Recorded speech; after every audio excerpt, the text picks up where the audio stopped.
Next year, you can guarantee a spot on a Mardi Gras parade float. And we take a look at this year's holiday food and pass holder benefits. This is episode 534 of the unofficial Universal Orlando podcast.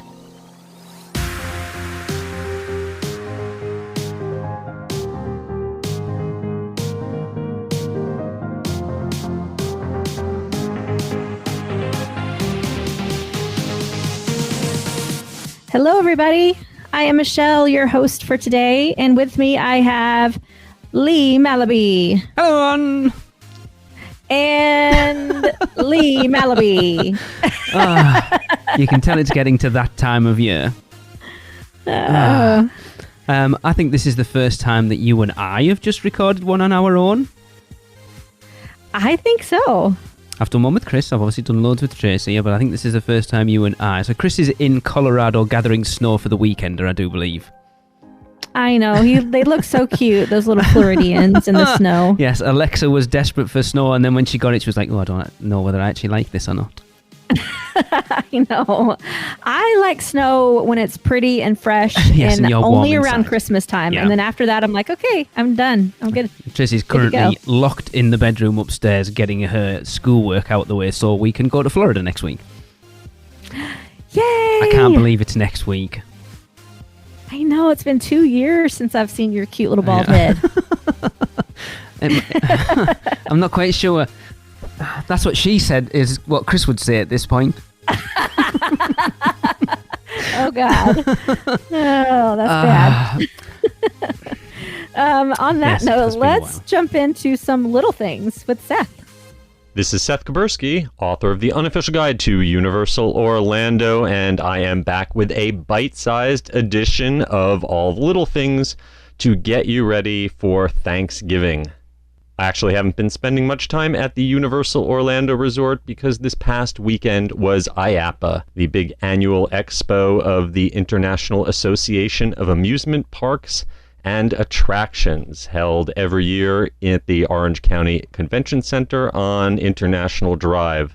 Universal Orlando doesn't have an official presence on the show floor, but I got to check out lots of new products that might make it into the park someday, as well as chat with some of the vendors and ride manufacturers who contribute to Universal, such as Dynamic Attractions and Thinkwell.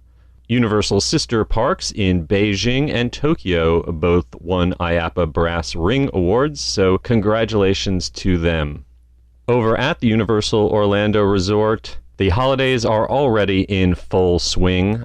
I got to attend a media event previewing all of the holiday happenings. There isn't a lot that's brand new, but all of your favorites are back. Here's a few notes. The Grinch meet and greet is back, but it has moved inside Seuss Landing over to Honk Honkers. That'll hopefully give it a little more elbow room. A virtual queue system is used for that, so be sure you scan the QR code outside of Honk Honkers in order to get yourself in line for that Grinch meet and greet. If you're a big fan of the Grinch, you're also going to want to head over to the Tribute Store in Universal Studios Florida, where they've put a wax mold of the Grinch. Just be very careful. He seems to be quite delicate around the neck area, and you don't want him to lose his head. If you love those wax molds, you're also going to want to stop over by the Green and Red Coconut Club, which has been taken over with a Christmas theme, including a new Santa mold machine. And, of course, you can't forget about Krampus, the evil cousin of Santa Claus, yes, who now has his own store over in Islands of Adventure. Yes, the Lost Continent All Hallows store has now gone Krampus for the Christmas season. Looking ahead to the next big holiday season, Mardi Gras is coming sooner than you think, and this year there is going to be a Mardi Gras float dinner. However, if you don't like the idea of paying for something that used to be free, be aware that there should still be a limited number of space available seats offered the day of inside the parks to guests. And if you're staying at one of the hotels, it always pays to ask the concierge if they can help you out with a float ride. If you are a member of the United States military, you might be interested in the new Military Freedom Pass, which is now on sale. It can be purchased for just $199 per adult for a 2-park pass, And an extra $35 gets you a 3-park pass that includes Volcano Bay. These are park-to-park passes with a limited number of blackout dates, and they'll be good all the way through December of 2023. Talk to your base benefits office about purchasing one, or check on Universal's website. Finally, we're going to close up with a couple of sad bits of demolition news. Bone Chillin', the frozen drink stand immediately outside the Classic Monsters Cafe, which used to have Frankenstein's monster, the creature from the Black Lagoon, and the Wolfman as giant statues on top of it, has been demolished. And if you visited Universal back in the 80s, you might remember the Mystery Funhouse that used to be across the street from the main entrance. That entertainment complex has long since been closed and was used as a information center and training facility for Westgate Resorts for many years. Now it looks like the structure has finally been leveled, and another little piece of Orlando history has been wiped off the map. And last but not least, my biggest little piece of news this week is that the unofficial guide to Universal Orlando 2023 edition has finally arrived and can now be purchased and shipped to your home. Be sure to pick up a copy for you and all your friends and family this holiday season. That's all for now. I'm Seth Kuberski, co-author of the unofficial guides, and I'll be back in a few more weeks with another look at all the little things that are new around the Universal Orlando Resort. I could hear the smile in Seth's voice as he shamelessly plugged the unofficial guide there. I know, it was cute.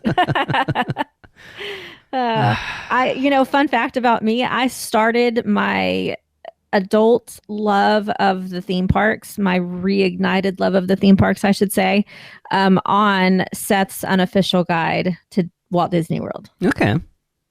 Yeah. So back when Krissa was 2 years old, so 9 years ago, we planned a big family get together to Disney World, and I didn't have a lot of money at that time, but I splurged on that unofficial guide and annoyed the heck out of my family that trip because I had just about every page of that damn guide earmarked for my, over planning of my trip. So if there's something you need to know about Universal or Disney for that matter, and it's not in those books, then it's not worth knowing. Correct. Yep. So good guide. It definitely is a good read for people who people who love the books, but also people who have never been before. It really is for sure. It really is fun if you're a planner, for sure. Yes. But let's back up a little bit. Because before he mentioned that, he mentioned something very important. That would be the Krampus All Hallow-Eves Boutique. What? Yes, I told Tracy about it yesterday, and she was like, oh my God, that is, like, if there's one thing less than the Grinch that she likes, like, just on the next thing, it's like Krampus. I love that they've turned that store into, like, an unofficial kind of tribute store over Islands. It's it's small, but it's such a cute little cubby hole of a store, and I don't want to see any pictures. I want to be surprised next week. We don't have to wait long. We'll be in there before you. I can't wait. That is so cool. The Grinch mold, yes, for definite. You know damn well we'll be in there getting one for Tracy. Oh, yeah. And I'll be interested to see how we get on with the virtual line for the Grinch meet and greet. Because apparently they go online at 9 a.m. So, damn well Tracy's going to be cracking the whip at me to get that virtual line at 9 a.m. in the morning. Yes. I mean, I really want to meet you. You got to get it for all of us. Yeah.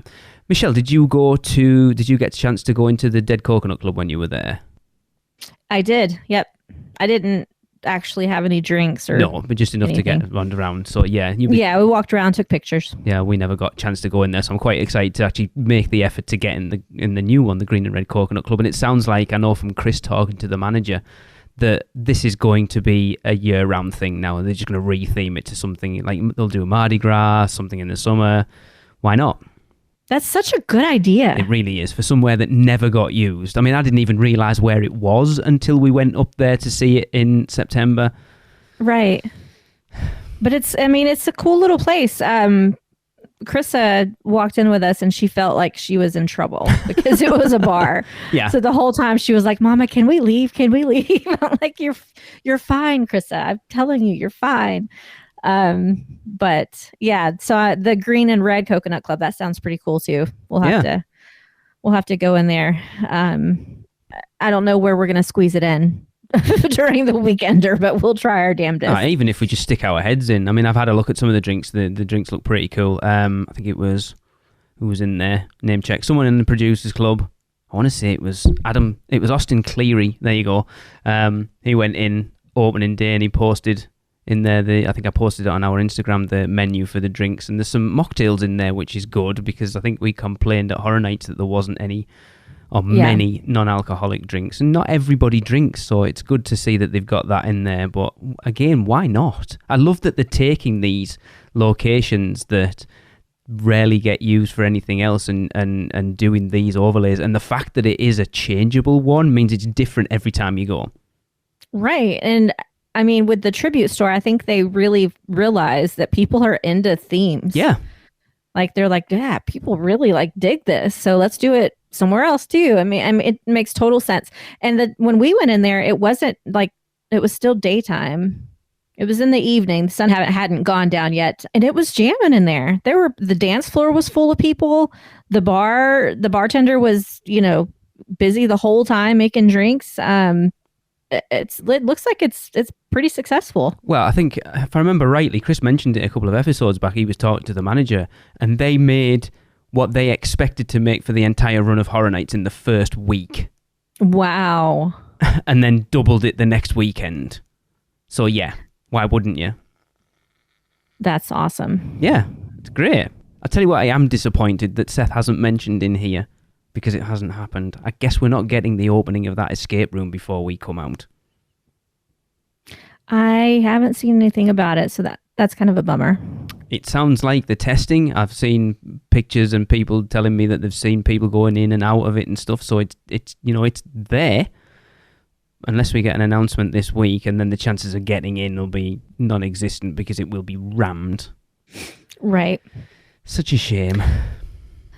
Before we move on, there's one more piece of news that isn't technically Universal, but I'm going to tie it to Universal. Okay, so hear me out. Okay. So literally just announced that Bob Iger is coming back as CEO. And is that actually official? It is, yep. Okay, because I've seen it about a lot today, and I was like, it seems a bit weird. Effective immediately. Okay. So I have to wonder, with the announcement that we made recently about the theme park rankings and the sales and how much Universal kicked Disney's asses, I have to wonder if that had something to do with the board over at Disney realizing they needed to make some changes fast. I've heard there's a couple of people reached out to me, and I've heard a lot of people talking about that theme park numbers. They aren't as definitive as I think we talked about, because you need to take into consideration that last year Disney weren't allowing as many people in as Universal as well because of the park reservation system and stuff, so it's still a little skewed. But you can see by going to Universal just how much more busy it is than it used to be. Oh, yeah. So much busier. And even if you're not looking at the crowds in the parks, look at the hotel availability. Yeah. Whereas I used to be able to book a hotel, last minute, a month before I was going. Now I've got to book my Halloween Horror Nights a year in advance. Don't say that. I know Stuart Mallet and Claire, they've just come back, and he said, I don't think we'll do Disney again for a long, long time, just because of how expensive it is, just how much of a hassle it is. It's really putting people off. Well, the Genie Plus thing was a complete fail. In my opinion, total fail. Worst thing they could have ever invested in. It doesn't work. And in order to ride the best rides in the parks now, you pretty much have to spend more money. See, I hate that. Like I really want to take Krista over to ride Guardians of the Galaxy next week. And I know in order to get on it, I'm going to have to spend $15 for each of us to buy the pass. To be fair, I think if that was an option on Hagrid's at the moment, I might actually take it up. Well, I mean, even with Hagrid's, like I waited in line for that one. It said it was 2 hours. It wasn't. It was more like an hour. Like only that's an worth hour. it for me. Is it an hour? Yeah. Really? I think me and Raymond went on it when we were there in September, and I think we queued like 55 minutes. But if you go on the app, it's rarely below. I don't think we saw it below 55 minutes when we were there. Well, like I said, it said 2 hours when we hopped in line, but it really was only more like an hour. So I don't know. Disney definitely I think that the people behind the scenes know that that some bad decisions have been made over the past couple of years. And they need to fix it. They just saw an opportunity, knowing that the capacity for the higher attraction wait times were there to allow people, like it wasn't, because Disney don't, other than like before Genie Plus, they didn't offer like a paid for Fast Pass system, did they? They'd never done anything like Express Pass. No, they just had that free Fast Pass system, which I wasn't ever a fan of, but I loved it a lot more than I do Genie Plus. Yeah, because I think there was talk for a long time. This is going completely off topic. The Max Pass that's over at Disneyland, I think there was rumours of that kind of coming over a bit, wasn't it? Which was a bit more like Express Pass. Which would have been fabulous. Yeah. It was a kind of a mixture between Genie Plus and Fast Pass. I don't know why they didn't just do Max Pass. It worked great. But anyway, the point of the whole conversation was that I really think that Universal kicking their butts had something to do with that decision. I really do. Without a doubt. Yep. Because if they don't, I think Disney have rested on their laurels for so long, thinking, Universal never catches up. And then they kind of did a little bit, and then COVID happened, and they really caught up. And then knowing that you've got Epic Universe coming down the line as well, yep, I would be panicking if I was a Disney shareholder.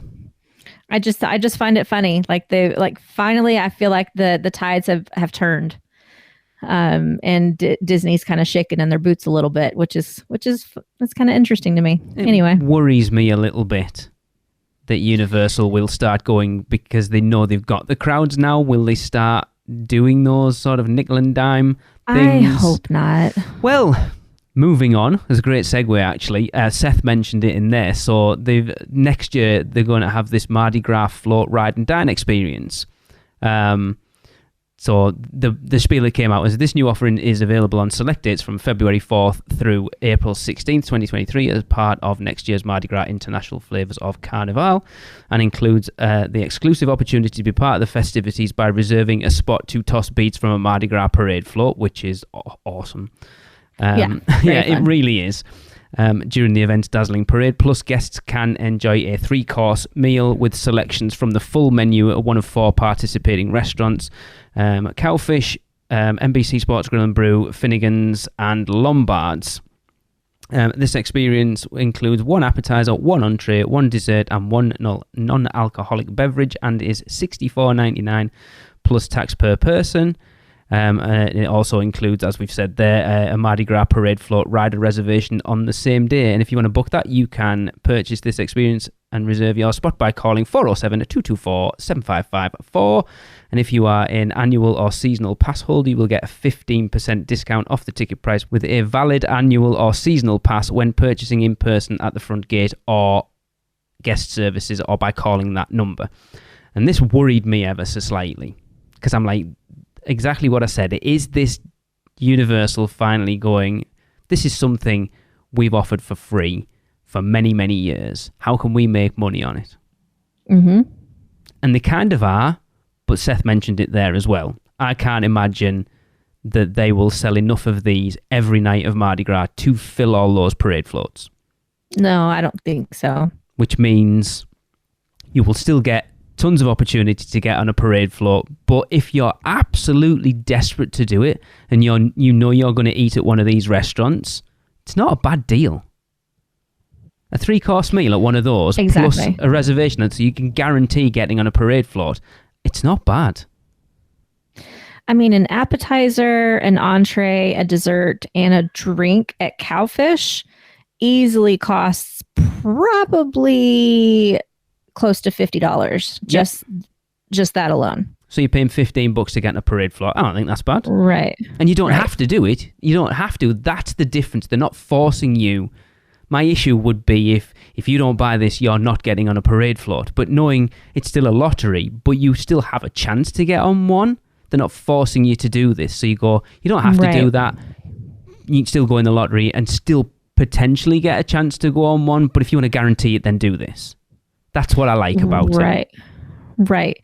And like for me, if I would probably already going to be eating at Cowfish anyway. So I'd be like, well, let me just pay this extra $15. Then I don't have to worry about waiting around, to try to get a pass to get on the float, and it just simplifies it. So, and it's, I mean, I've been whinging on this podcast for years that Universal don't offer more like upcharge things. I don't want them to go all out like Disney do and start doing upcharge on upcharge on upcharge, but just offer things. I think we did a whole show on it a few years ago about, like, if you're going for a wedding anniversary, a birthday, or something like that, and you want to make it special, there isn't a lot of options at Universal. There's no, Disney do dessert parties or character meals or all of this. Universal don't offer a lot of them at all.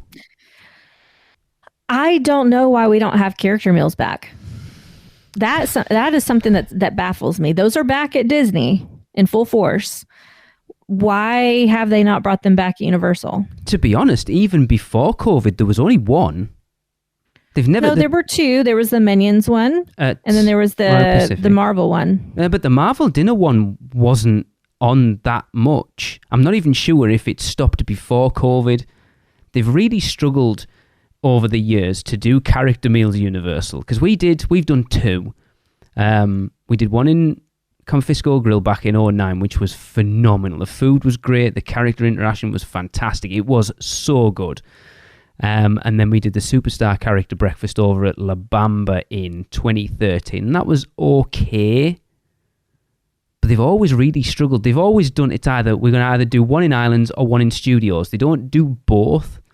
I know, and I don't get it. I did the Minion one a few times, and that was fun. You had a couple of Minions. You had Gru, you had the girls. So that was a fun one for me. I never did the Marvel one. No, I think Chris and Alexa did it. They reviewed it for us on the podcast, and they said it was okay. Well, there's so many great characters that Universal has that they could do interactions with. I don't know why they haven't capitalized on that yet. No, they've never really managed to find it like Disney do. I mean, Disney must make a fortune out of those character meals. Oh God, yeah. They're not even that good. Waitressing is one of the highest coveted jobs at Disney because of the tips. Because of the guaranteed tips, especially at the character restaurants. Because they're guaranteed to be booked out solid, and they're guaranteed tips. Yeah.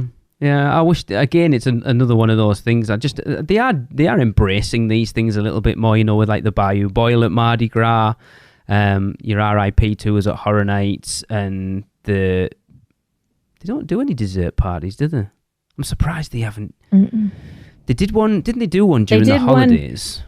Yeah, they did. For Cinematic Spectacular. It wasn't that, it was attached to Cinematic Spectacular, wasn't it? Yeah, and then it only lasted like 1 year, and then they stopped doing it again. I don't know why. Yeah. Because they used to do another one as well, didn't they, where it was up in, I think he was at Lombard's, and then you went out on the back patio at Lombard's to watch Cinematic Spectacular, because everyone was laughing that if you got it at the wrong time and it was windy, you would get sprayed by the water. But they've never managed to find one that sticks and kind of roll it out for a long time. They seem to come and stay for a little bit and then go away. They've never managed to figure it out.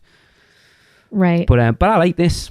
The dessert parties I kind of understand, because they don't really have a setup necessarily for that.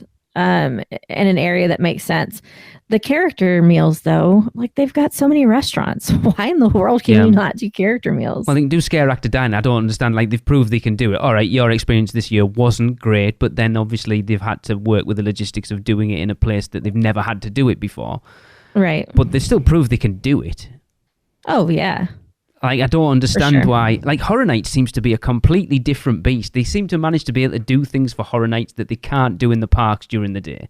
It's weird. It's different people are in charge. Strange. Well, they need to talk to those people because apparently they know what they're doing and the rest of them don't. Sorry if anyone's listening. We all know how that works with communication. We love Universal tremendously, but communication behind the scenes does not always seem super effective. But this is a great option. I think, like I say, I think if it was your only option of getting on a parade floor, I would be a little skeptical of it. But the fact you don't, you can still do it the other way if you want. But if you want to guarantee it, then you've got this option, and there's some definite benefit there with getting a meal as well. Why not?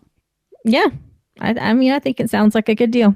Yep, for definite. Awesome. Hey everyone, it's just Lee from the future. After recording this episode, we saw on the internet that Universal have announced that they are closing the water taxis because of a renovation of the water taxi dock at City Walk. They will be not in operation from December 1st to December 7th. Yay! That's when we're there. Awesome, no water taxis? Brilliant. Well done, Universal.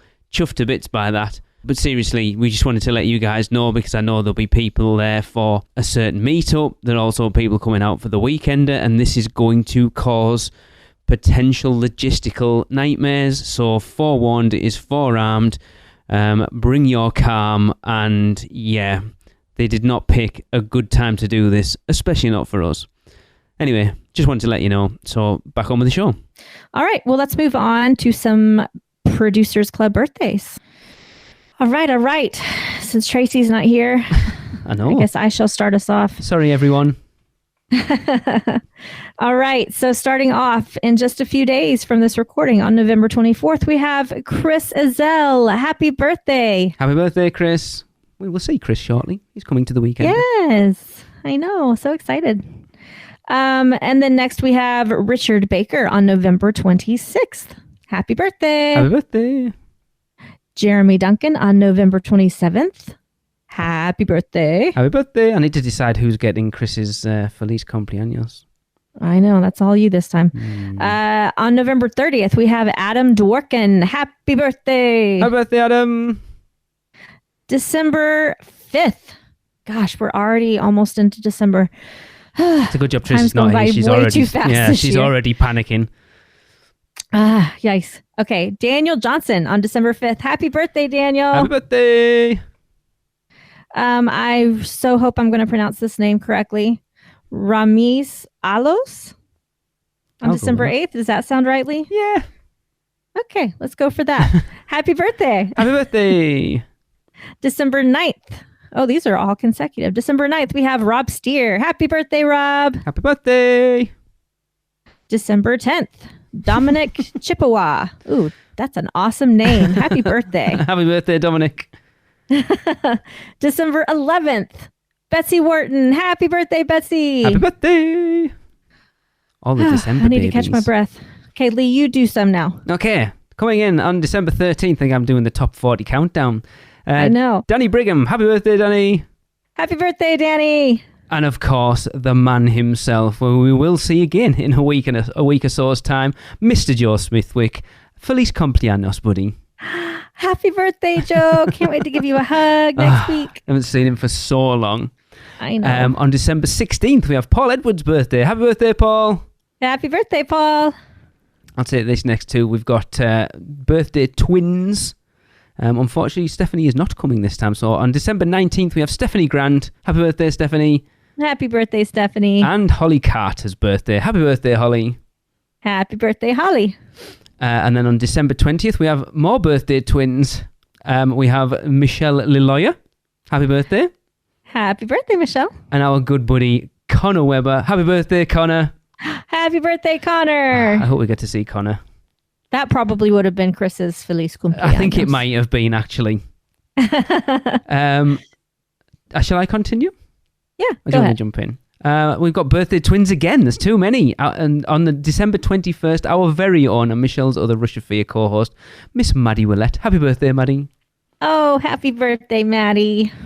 And then on the 21st, we have John Gregory's birthday. Happy birthday, John.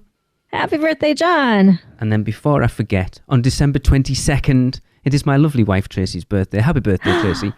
Oh, happy early birthday, Tracy. She's not going to hear this, so it doesn't matter anyway, but she can't have a go at me if someone says, he didn't read your birthday out. There you go. And then on December 23rd, we also have birthday twins. We have Turner Gray's birthday. Happy birthday, Turner. Happy birthday, Turner. It's sad when you have to wish yourself a happy birthday as well, isn't it? And Lee Malaby's birthday on December 23rd. Happy birthday, Lee. Oh my God, I'm like 100 this year, I think. I feel like it. On December 24th, Christmas Eve, we have Todd Sloan's birthday. Ah, happy birthday, Todd. Happy birthday. Do you want to take over the last three? Yes. Go on then. On December 28th, we have the lovely Grace Wiley's birthday. Happy birthday, Grace. Happy birthday, Grace. And please, please make sure Tracy doesn't spend too much money in that BTS shop. Oh, Lordy. Yes, I know. And then December 29th, we have Lauren Grigg. Happy birthday, Lauren. Happy birthday, Lauren. And bringing up the rear, last but not least, we have Maureen Deal on December 31st. Happy birthday, Maureen. Happy birthday, Maureen. I'm sad we're not going to get to see you at the weekend now. It's so sad. Bloody work. I know. Just sack it off. Who needs to work? Jobs. We should just all quit them all. I mean, it would be nice, trust me. I'm Well, right there at the moment. Half of America isn't working now, so there's that. Michelle, you can't say that. It's very true. I'm sure it is, but let's not get into politics, dear. Okay. Man, we need a vacation. Oh, I got this.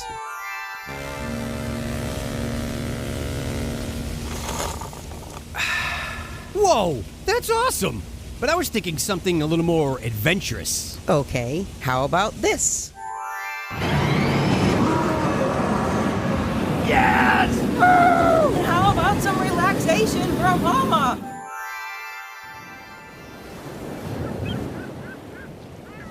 Oh, perfect.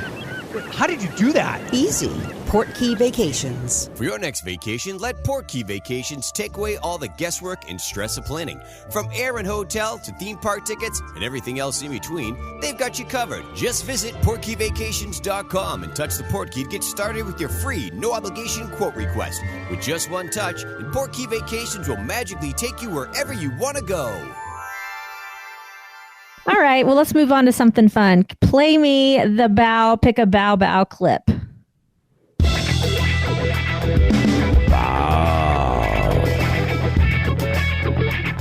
Pick a bow bow. Bow. Pick a bow bow. Bow. Pick a bow bow. Bow, pick a bow bow, baby. Hi, this is Gretchen and my sister Adelie. We're from South Carolina, and we just went to Bend the Bow and tried the kimchi, the veggie, and the crab cake bao buns. Adelie, what did you think of the kimchi?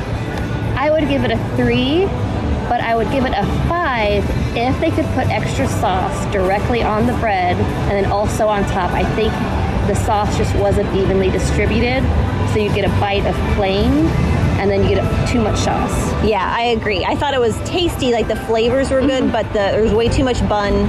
And my bun felt just like extra greasy too. So I felt like part of the bites were like delicious and then part were like just greasy and no extra flavor. That's what she said. What did you think of your veggie? I would give it a 3 too, but what did you think of your veggie? Also the same. It was missing a wow factor for me. I was really happy to get the vegetables in it though, because it made me feel somewhat healthy this trip.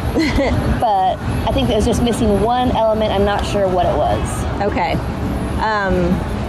I really did like my crab cake one. I would definitely eat that one again. So the crab cake was like a bigger size, and so it like felt evenly distributed around the bun. So like every bite was like a good, I don't know, umami flavor, I guess you'd say. Crabby, crunchy. And yeah, it was just really good flavor all the way around. So I definitely give that one a 4. I think the price is the only thing that kind of makes me go, I don't know if it's a good value. But if somebody were to buy me the crab cake one again, I would eat that over and over again. So there's our review. Yeah, thanks. I don't know why my mind went to a very filthy spot listening to them talking about their buns. But anyway, I do apologise, Gretchen, if you're listening back to this. Oh, gosh. That opening is just the best thing ever in the whole world. Trust me and Tracy have been sat on it for months and we were desperate to play it. It never worked out that you and Chris were on at the same time. And John swore us not to play it until the pair of you were on. That was so good. So yes, Tracy and I will be doing our Bow Pick a Bow Bow shortly, as it is the plan to go and eat there on our first night. But if you want to get involved, all you've got to do is go to Bend the Bow, buy any of them, try them, pull out your phone, record us a little message rating them out of 5, 1 being ugh and 5 being Oh, hell yeah. and send them to us at podcast@uuopodcast.com. We've got quite a few at the moment, actually. People seem to finally be embracing it, and we should have a few after the weekend as well, seeing as though that is part of the weekend. Yep. Speaking of which... Speaking of the Weekender, it is coming up crazy quick, too quick, although I'm super excited to give all the hugs. Yes. From an event planner standpoint, not at all ready. No. But it's okay. It'll still be fun. There might be some weird energy going on of people being completely frazzled when we get out there. Yeah. It's only a little under 2 weeks away. Yeah. Oh my goodness. It is at Universal Orlando, if you don't know by now, taking place from Friday, December 2nd to Sunday, December the 4th. Only event day tickets are available, so the general admission, and those will be available until November 28th. So head over to UUOP2022.eventbrite.com to grab yours ASAP. I like the fact that the tickets end the day Tracy and I travel. Yes. It's gonna be fun. Don't listen to us. We will have it all ready to go by next week. I promise. It's going to be crazy. Yeah, but it was so fun back in 2019. Everybody became such good friends. Lee was just talking about how a group of friends that met at the Weekender in 2019 just got together and met up and did, Halloween together and multiple parks and rented a house together. Some people were from Jersey. Some people were from where's Stuart from? Stuart Scotland? is from Belfast. God, Stuart, I do apologise for Michelle, by the way. I'm sorry. Tell the difference I don't remember. between It's been Scottish a long time and since Irish. I booked him. Irish. I'm so sorry. But yeah, it's crazy. It still blows my mind to know how many friendships out there are because of us. It's crazy. Like people who don't even live in the same state or even the same country. It's crazy. Yeah, so crazy. But all because of this little thing called the Weekender. So I think it's a little thing called UUOP, to be fair, but the Weekender doesn't. Well, UUOP, the Weekender. Credit where credit's due, Michelle. Yeah. Anyway, it's going to be lots of fun. Can't wait to give all the hugs and see everybody. It's going to be a good time. Before we jump on, listener Michelle Trimble got in touch with us. Do you remember on episode 518 when someone asked us to recommend which hotel they would stay in as a family of 5? Yes. And we recommended Dockside or Surfside, and we said because you can pool hop. Well, not apparently, because I actually reached out to Universal just to clarify as well. If you are staying at Dockside and Surfside, you can only pool swap between those 2 hotels. You cannot use the other ones on site. Or vice versa. Oh, well, not that anybody would want to leave Hard Rock to go swim. No, but apparently, outside, so the pools at Dockside and Surfside are only for people at Dockside and Surfside, but you cannot, as a guest at Dockside or Surfside, go and pool hop to one of the other ones either. So yeah, we just wanted to clarify that. And something else I want to mention, I meant to mention it after Bend the Bow. So going back to last year's Rate My Crepe, the holiday crepe has now been added to the menu, and Tracy's very excited to try that crepe because otherwise she would probably not get one because there's nothing on there she was interested in, but now, yes. What's the holiday crepe? It's a turkey one with gravy and some And just stuff stuffing? on it. Yes. Oh, yes. That was my favorite one. Yes. So I know if we ever go to that dirty place down the road and we go to that sandwich place that's at the dirty place at Springs, Tracy always gets the holiday sandwich from there. Like, Okay. it doesn't matter what time of year it is. So Yeah, this crepe is so good. yeah, I so think I may have good. to try it. Cool. Very good. All right. Speaking of the holiday season, And food. Universal will once again look after their annual pass holders. So let's take a look at the benefits. Again, they really have. So pass holders can make the most of the holidays at Universal by getting 35% on select, by saving 35% on select rooms at Universal Orlando Resort hotels, if you can find some rooms. Yep. I think There a you few go. have opened up recently, haven't they? There's a certain thing going on where they tend to book rooms, and some of those seem to have become available. Yeah, I think that's probably the deal. There's people block rooms and they just kind of if they don't meet the deadline, then they'll release those. So yeah, there have been a few opening up lately, but you got to snag them when you see them because they're gone minutes later. Yes. Okay. You can also spruce up your ride with this cool new decal from November 12th through December 31st, or while supplies last.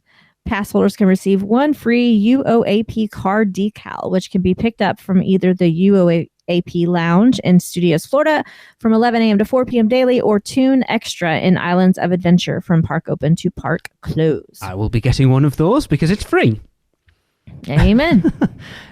Pass holders can enjoy a Universal Holiday Parade featuring Macy's on select dates from a special viewing area in front of Mel's Drive-In.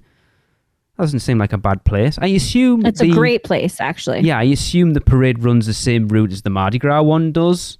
Yep. Then that's a great, because you'll see it come out and go back in then. Yep.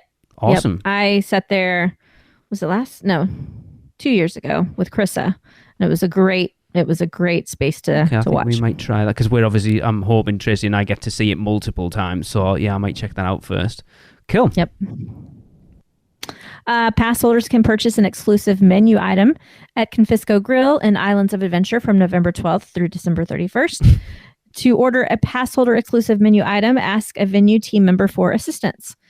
At this location, the wild mushroom and short rib risotto is for pass holders only. This is a porcini infused arborio rice, seasonal wild mushrooms, red wine short rib ragu, and shaved Parmesan. And that is $23.95 plus tax. That seems a little expensive. A little bit, yeah. I wasn't impressed. Tracy and I, neither of us were impressed with Confisco Grill when we went in September, to be honest, and that's not something that would drag me in there. But yeah, why not? Yeah, me neither. I'm not a big fan of mushrooms. A lot of people aren't. I don't mind them. Yeah, so this is interesting. Going back to when you can pick your decal up, that might change, because according to this, the UOAP Lounge, presented by Coca-Cola, in case you didn't know that, will be open for annual pass and seasonal pass holders from park open to park close. From November 12th to December 18th. Okay. Interesting. That's good, because I always seem to miss the lounge. It seems to be always closed when I think about it. All valid 3-park pass holders can start splashing sooner with early park admission at Volcano Bay, 30 minutes prior to park opening from November 12th through December 31st. You would just say that all of these things take place from November 12th through December 31st, unless otherwise stated. Pretty much, yeah. Light up your holiday house starting November 10th. It's already gone. When pass holders can purchase a commemorative 2022 pass holder candle for $26 plus tax. Jesus, that's expensive and all. I wonder what is it a smelly one? A smelly That's what candle. I was going to say. What do pass holders smell like? That's a question we do not want to ask. Okay, starting on November 10th, pass holders can purchase an exclusive holiday t-shirt for $28 plus tax, as well as UOP's No, it's not UUOPs. We haven't got any. I know. UOAPs can purchase an exclusive holiday ornament. Okay, now I think I've seen the holiday shirt, and if it's the one I'm thinking, it's got Earl the Squirrel on it, and it looks awesome.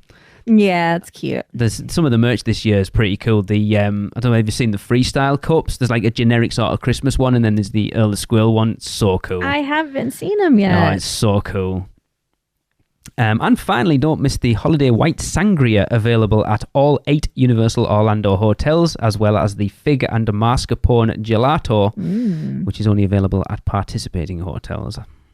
Cool. Again, Gelato. I'm assuming that will be at Portofino. We'll have to try that. Probably. Yeah, I love again that Universal really look after their annual pass holders. Again, that's something, going back to the conversation we had earlier about them potentially getting a little too big for the boots. They haven't got to that point yet where they sort of belittling their pass holders. They're still giving things that they don't have to, honestly. Yep. Very true. Yeah, it's cool. I love it. I like being a pass holder. Me too. I got to renew mine before next week. Yeah.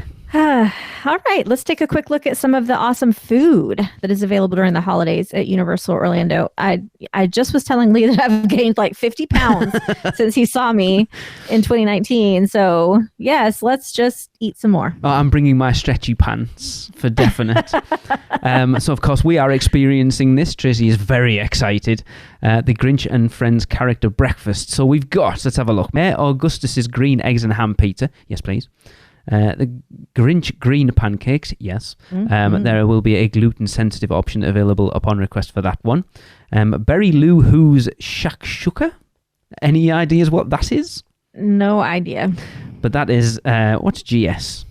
I looked these up as well. Vegan gluten-sensitive. Gluten-sensitive, there you go. Apparently not gluten.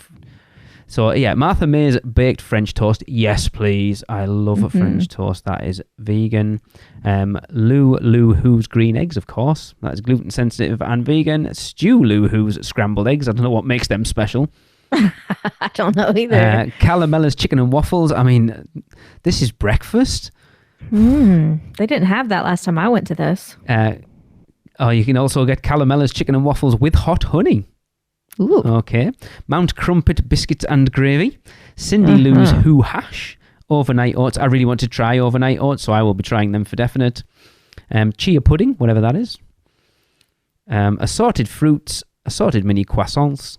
Green egg brownie pop. Interesting. A Grinch cookie. Sugar donuts. Cookie treat for Max. Spice cake. A red velvet hearts. And all vegan options for most of them are available on request. And yes, I think, to quote Tracy, she would say this, you will be rolling us out of there when we finish that on Saturday. It is definitely a very sugary breakfast. It sounds really good. And I know we've watched, to give a plug, Vincent, I don't know whether watch Vincent Vision on YouTube. He went to it, I think it was opening weekend, and it looks really good. Yeah, I mean, it was such a good interaction, though, with characters. I love interacting with the Who's. They were hilarious. Yeah, how did we not mention this when we were talking about character meals at the beginning? I guess because it's seasonal, but it's such a good one. When we were there, it must have been 2019, with Krissa, our plates were full of so much sugar. I mean, we had cookies and brownies on our plates for breakfast, right? But these two female Who's came over and sat down with me and Krissa, and they grabbed sugar packets and started pouring, literally opening them and pouring sugar all over our already sugary food. And it was Krissa was cracking up. What I love about this is, like, we've done breakfast in the parks and we've done character breakfast. It's always usually the same crap. It's like pancakes, bacon, sausage, breakfast potatoes, the usual crap. What I like about this is it's completely different to any other breakfast you'll have anywhere else on property. Yep, it sure is. I can't wait. All right, continuing on with Seuss style food. Over at Hop on Pop, you can get Grinch's heart on a pillow for $6.49. I hope it's the one that's grown 4 sizes then for that price. All right. You can get a Grinch ice cream sandwich for $6.29. I've seen that. It looks awesome. Grinch cookies for $3.79 and a Grinch hot chocolate bomb with hot chocolate for $8.99. It's expensive. Yum, yum. In Circus McGurk's Cafe Stupendous, we have Chris's favourite because he raves about this and has done since he had it the first time, and that is the roast beast sandwich. That is $16.99. It is a French onion soup dipped roast beef sandwich with meatloaf, secret sauce, cheddar cheese sauce, and a tiny mini meatloaf sandwich on a pretzel bun. It looks awesome, and Chris is raving about it. It's enough to get me to want it. Yeah, we're going to have to try that for sure. For definite. Over in Studios at Battery Park, you can get the VBLT, which I guess is a vegan BLT I would for say so. $11.49. Smoked Tempe, is that how you pronounce that? Oh. Okay. Tracy, where are you? Out upstairs. Smoked Tempe bacon, Davina tomatoes, arugula, vegan pepper jack cheese, and tomato aioli. Yeah. Yeah. I'm not vegan, so. No, exactly. This next one sounds good, though. Turkey dinner. Yeah. $11.49. Pressed artisan cranberry bread filled with turkey and brie cheese. Oh, served with a side of turkey gravy. Holy shish. That sounds good. My issue is you guys have weird types of gravy. Like we have one type of gravy over here, and it's what you guys call brown gravy. That's just what gravy is. It might be different flavors. They're like chicken. That's what turkey gravy onion. is. Right, that's what that is it? Because you have like white gravy and the gravy that biscuits comes, it's weird. I don't think I've ever actually had it. Like we have one type of gravy. Nope, we like our gravy, especially in the South. Fair enough. Oh, this sounds good too. Peanut butter fluff and stuff for $10.49. A creamy peanut butter, raspberry jello, and marshmallow cream. It's usually a sandwich. Okay, I wondered what it was. So I'm guessing that's a sandwich. Okay. There is also the chocolate pressed s'mores for $10.49. That's chocolate brioche, ganache, marshmallow cream, marshmallows, and graham cracker crumbs. Ooh, that's a lot of sugar. It's all a lot of sugar. And then there's Earl's salted caramel hot chocolate acorn bomb for $8.99. Of course, it is what you expect it to be. It is a salted caramel filled acorn shaped hot chocolate bomb served with hot chocolate. If Tracy was here, she'd say I'm so over salted caramel now. Yeah. There's also hot chocolate for $3.99. There is mulled wine. I know Tracy will be participating in that. So I better get my wallet out because that's $13. There's classic nog, which is $14.50. There is deluxe nog. I don't know what that is for $15.50. There's none. I don't even know what nog is, to be fair. Non-alcoholic nog, which is $6.50, and then the Fireball nog, which is $14.25. I just like hearing you say nog. It's such a strange word. Oh, that's funny. And then at the food truck, we can get us some Nashville mac and cheese for $11.99. You can, and that's white cheddar cheese mac and cheese shells, battered chicken, and Nashville style spicy sauce and scallions. Yes. Yeah, that hurts my stomach just thinking about it. Yes. Or you can get the golden mac and cheese for $11.99. White cheddar cheese mac and cheese shells, battered chicken, golden barbecue sauce, and scallions. Okay. Or the pork belly mac and cheese, $12.99. Again, white cheddar mac and cheese shells, sweet potato pork belly hash, and a bourbon pecan sauce. Now, I've had the pork belly mac and cheese at Big Fire, and it was awesome. So this has got some big shoes to fill. Yeah, but with sweet potato hash, I don't know. Strange. And there is also another food trailer, which has the chicken Philly for $14.99, a marinated seared chicken with sautéed green peppers, mushrooms, onions, and white cheddar cheese sauce served with seasoned curly fries. There is a cheesesteak Philly for the same price, and that is seared shaved beef loaded with sautéed green peppers, onions, mushrooms, and yellow cheddar cheese sauce served with seasoned curly fries. And then for those vegans out there, there is the vegan Philly, which is roasted balsamic marinated portobello mushrooms, sautéed onions, vegan pepper jack cheese, vegan secret sauce, served also with seasoned curly fries.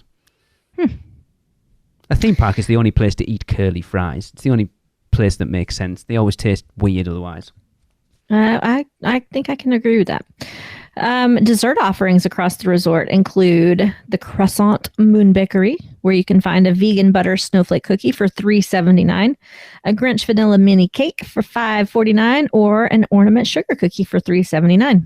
Okay, and at the Today Cafe, mine and Tracy's favourite place, there's the Linzer mini cake, which is $5.49, the peppermint cheesecake pop, which is the same price, the eggnog igloo, which apparently doesn't have a price according to this, the Oreo mousse glacier, I'm going to call that, for $5.49 unless I tell you otherwise, a hot cocoa macaron, the pecan pie cake, that sounds good, $6.49, the chocolate peppermint cake, which is $5.49, the orange cranberry 3-tier mini cake, that screams Christmas, and also you can get Earl's salted caramel hot chocolate acorn bomb from there as well. And at the San Francisco Pastry Company, you can get a coconut matcha tree for $6.99. Which kills Tracy because she loves matcha, but she hates coconut. Not coconut. I was just thinking that. Yeah. I wonder if you can get it without the coconut on it. Who knows? You can get a chocolate cherry Yule log for $5.99, a mitten sugar cookie for $3.79, a gingerbread whoopie pie for $5.49. Yes. And then at Fresh Sheets at City Walk, you can also get a mitten sugar cookie for $3.79 or the ornament sugar cookie for $3.79. Again, this is what I love about the holidays specifically, but you're starting to see it a little bit with Mardi Gras and definitely a little bit more with Halloween Horror Nights now, that the holidays is the one event at Universal that takes place over the entire resort. Mm-hmm. And you're starting to see them do it with Horror Nights a little bit more, with the themed lounge at Cabana Bay and the photo op experience over there, and then the Dead Coconut Club this time. It's starting to reach out beyond just Universal Studios Florida. I think you'll find the same when we get round to Mardi Gras next year, because Mardi Gras is usually very focused on Universal Studios Florida, and I'd like to see that spill out a little bit more. And the mall just be a little bit more resort wide, like Christmas, like the holidays are. Yeah, I don't know what I'm more excited about next week. The Christmas decorations at Portofino, or seeing you sing karaoke. No one said that was happening. Although I know I'm going to embarrass myself now. So I sent Gillian a message a couple of weeks ago, and I actually sang it at her, and she was like, I didn't know you could sing. You are getting up on karaoke. And I'm like, it's a bit different doing this to you than getting up in front of a load of people in Rising Star. But anyway, we shall see. Oh, I mean, have you been to Rising Star? Because most of the people that get up there can't sing a tune if it needed to save their life. That doesn't mean I have to be another one of those people. Oh, goodness. We shall see. It depends how brave I'm feeling. See. But yeah, you said buy your tickets and see if it happens, guys. I can't believe it's only that this time next week we will be in Orlando. Crazy. It's crazy. I know. I might be dead by the end of the week, but we'll see. Oh, you'll be fine. Cool. I can't believe we managed to drag that out for an hour, just the two of us. Just the two of us. Yep. Oh, well. I guess we're the talkers, Lee. Well, I can talk. I could have done this for an hour on my own, to be fair. That's very true. Oh, you cracked me up. All right. Well, that is the end of the podcast. We will end this one, as always, with the Universal Is. This one comes from Rob Hoffman. If you would like to get involved, just let us know what you think Universal is in 3 words or less, and send them to podcast@uuopodcast.com. But for this episode, Rob says Universal is where I belong. See ya in Universal. That was another episode of the unofficial Universal Orlando podcast, the best and only podcast about Universal Orlando on the island. Check us out on social media on Facebook, Instagram, Twitter, YouTube, and Pinterest. Just search UUO Podcast. For all the podcasts, news, and articles, check out our blog at uuopodcast.com. Contact us at podcast@uuopodcast.com. Join the Producers Club by emailing us at uuopproducers@gmail.com. Listen and subscribe to the podcast on Apple Podcasts, Spotify, Google Podcasts, Stitcher, and everywhere else podcasts are found. Check out our friends, the Theme Park Duo, for all your other theme park news, and email Michelle at portkeyvacations.net to book your next trip. So until next time, this is Amity 6, Call Off the Marines, we're coming home.